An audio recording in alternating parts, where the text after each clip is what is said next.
I should like to tell you that I have seen some of the experiments shown in this film actually carried out at the All-Russian Physiological Congress. As you can imagine, technique is everything.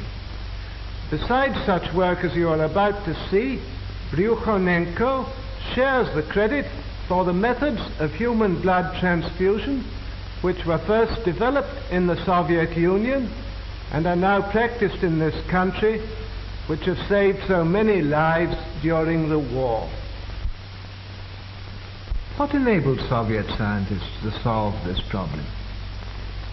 Long ago, science established the fact that animal organs and tissues isolated from the whole organism can be maintained in a living state. But in order to achieve this, special artificial conditions must be created.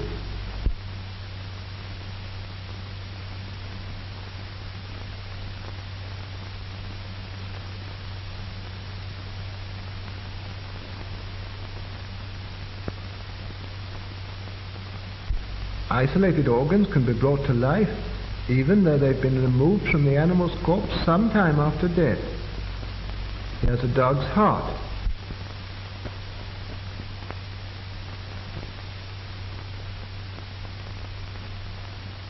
It can function as well in artificial conditions as in a living organism, and for this purpose blood is introduced into the cardiac vessels.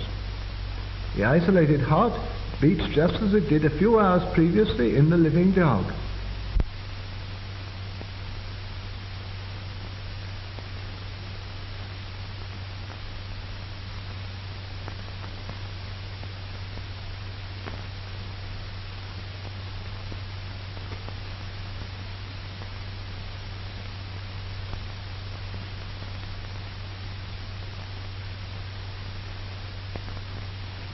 The following experiment is conducted on lungs taken from an animal.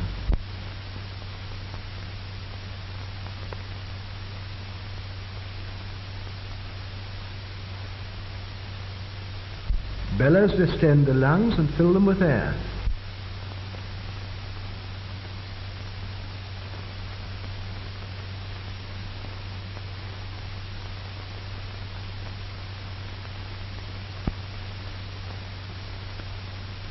The venous blood is forced into the lungs by the action of the pump.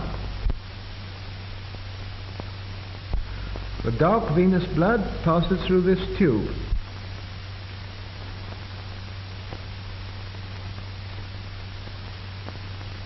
In the lungs, it takes up oxygen and becomes arterial blood.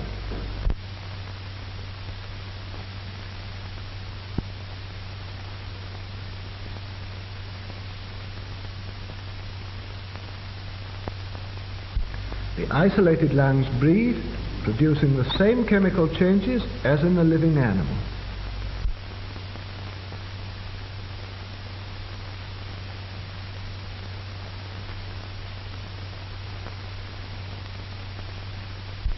An animal's head can also live in the isolated condition. Here is the plan of the experiment.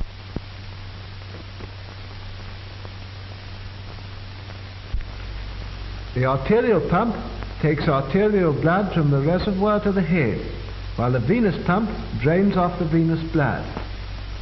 The blood is arterialized in the reservoir, where there is a steady flow of oxygen.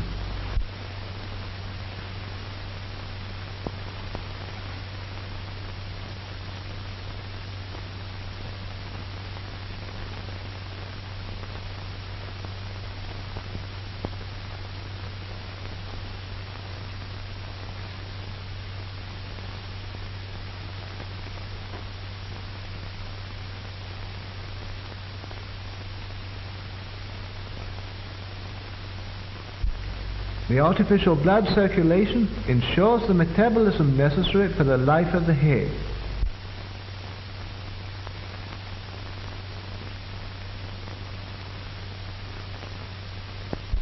The isolated head lives on for hours and reacts to external stimuli.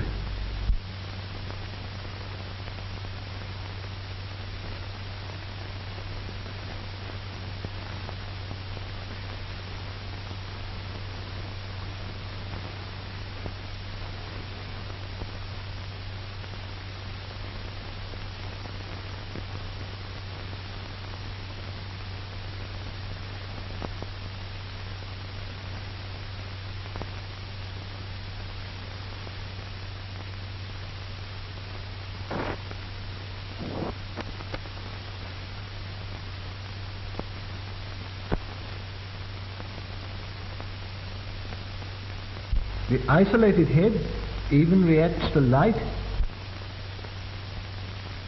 and to sound.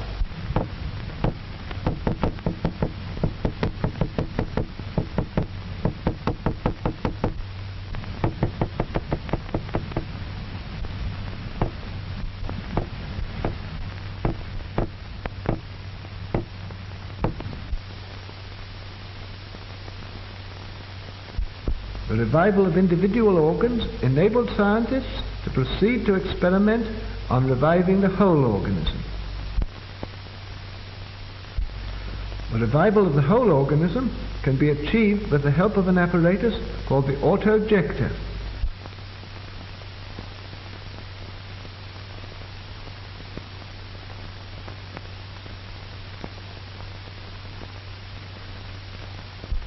The auto-ejector carries out the functions of the heart and lungs.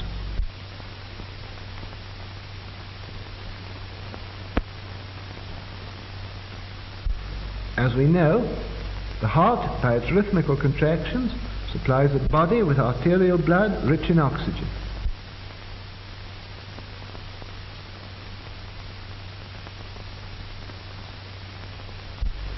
After losing its oxygen, the blood returns to the heart through the veins. From them, it flows into the lungs, whence with a fresh supply of oxygen it returns to the heart, and thence flows into the arteries of the organism.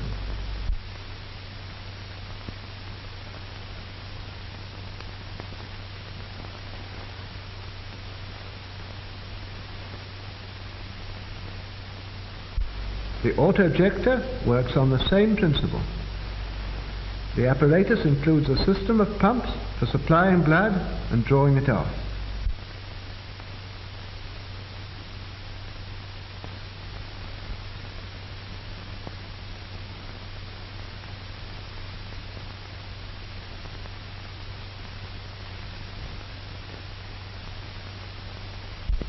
The arterial pump supplies the organism with arterial blood.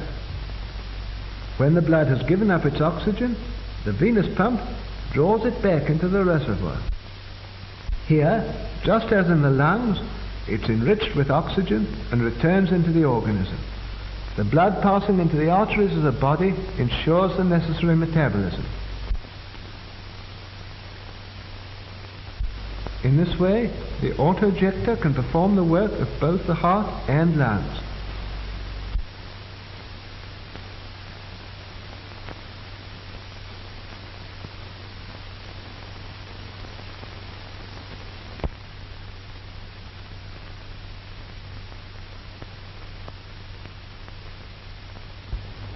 We begin the experiment of revival. The experiment is carried out on a dog.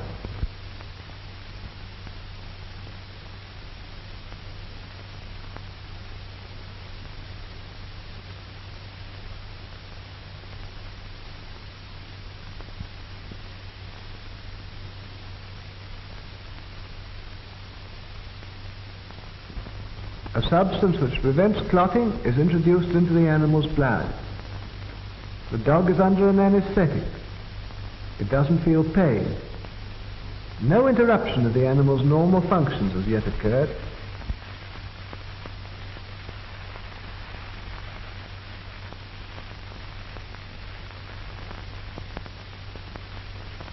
The dog reacts to touch. Its pupils are normal.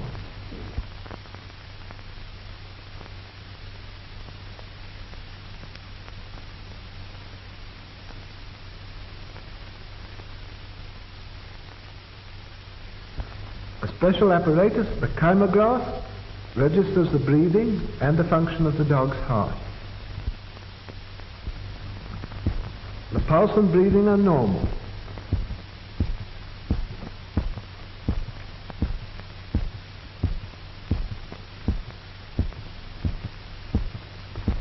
The experiment begins. All the blood is drained off through the carotid artery.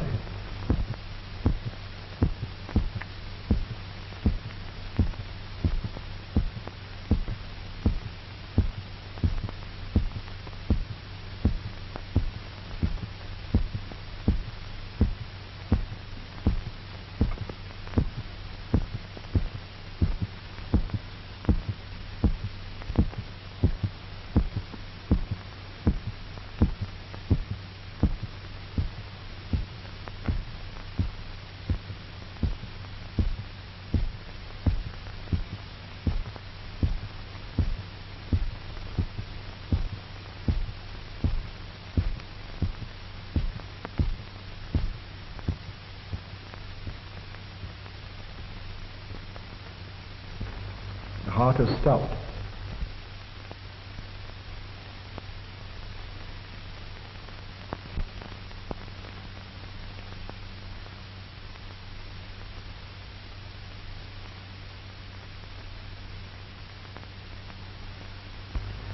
This is one of the animal's last gasps.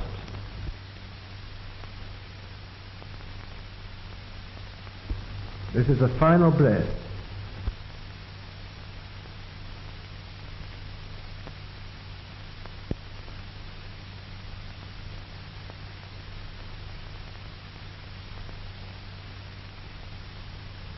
The dog is dead.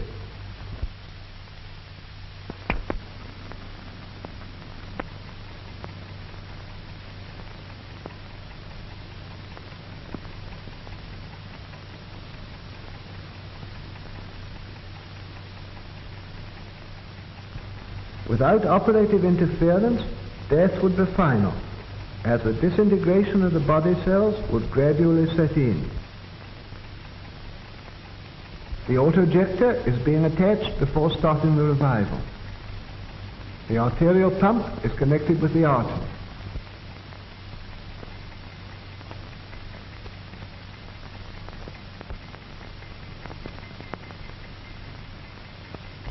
The venous pump is connected with the vein.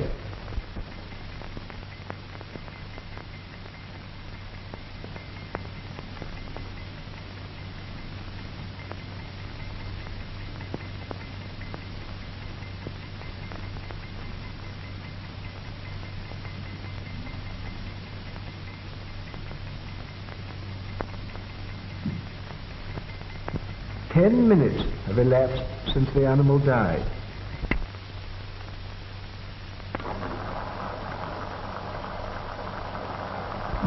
The blood removed from the animal is pumped back into its vessels by the autojector.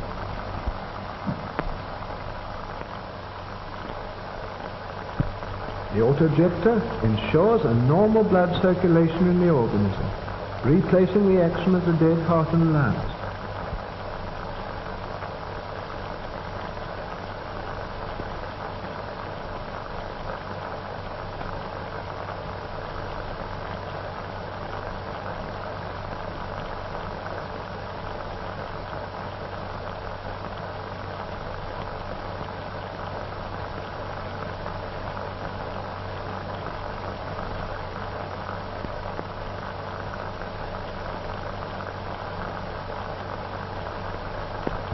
The artificial blood circulation gradually induces the heart to start beating again.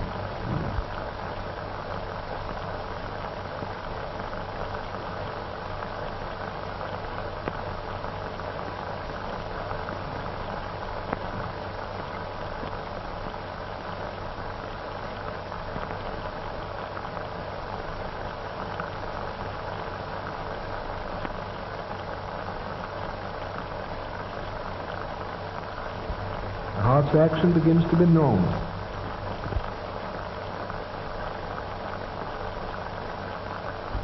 First sign.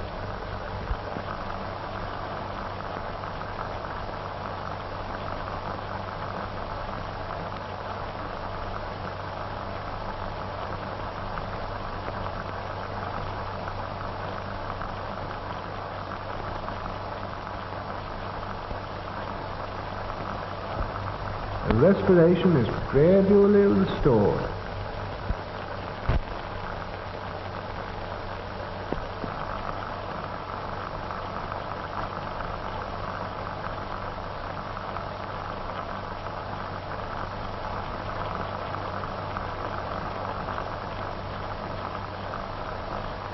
The dog breathes more normally and evenly.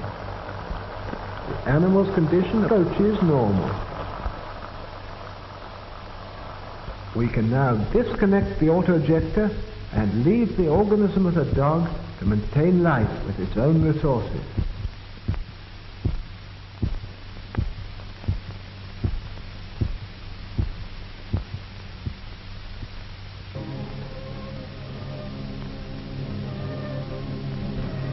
The dog soon shakes off the effects of the anesthetic. The dog is still weak and can't move.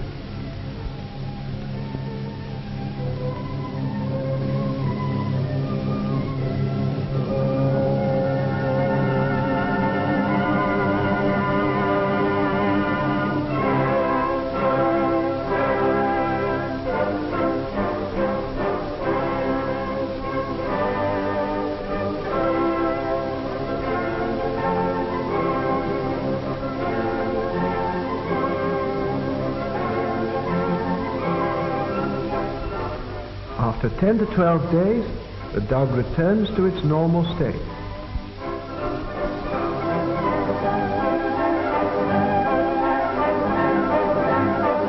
After the experiment, dogs live for years, they grow, they put on weight, and have families.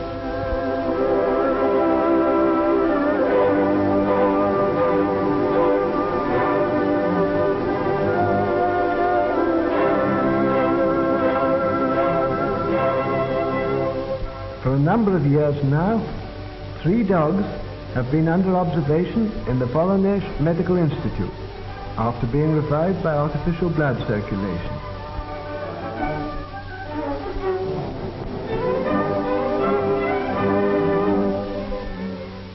This dog, Bunny, was revived in 1939 after having been dead for 8 minutes. Black Ears is the offspring of revived parents. She herself was revived in 1939 after 11.5 minutes of death. Naida was revived in 1938 after 15 minutes of death.